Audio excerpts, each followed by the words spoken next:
Et oui, Sophie Tanfin, le 28 avril 79.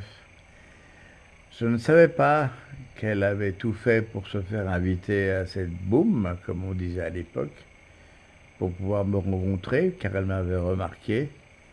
Moi, très différent des petits Français, grand, blond, aux yeux bleus. Et elle avait déjà quelques sentiments pour moi. Et alors que les Pink Floyd étaient un groupe déjà que j'appréciais énormément, me voilà osant lui demander de danser avec moi sur Us and Them.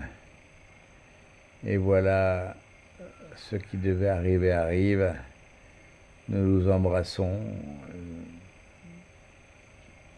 d'une manière absolument romantique et tendre.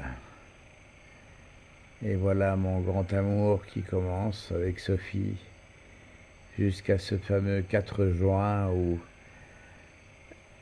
alors que je l'attends, je lui avais bien dit ne pas être en retard à 8 heures du matin, car elle m'avait fait venir très tôt.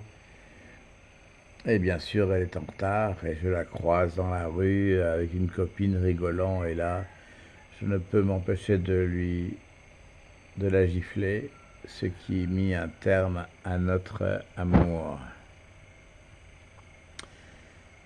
C'est également l'époque où j'ai un voyage en Allemagne et où j'écoute une émission fabuleuse sur Europe 1 présentée par Pierre Lescure qui s'appelle Music Story, Rock'n'Roll Music Story, où l'on raconte l'histoire de toutes ces grandes idoles des années 60, dont les Shadows et Cliff Richard, et le premier disque 33 tours que j'achète en Allemagne avec sa chapelle.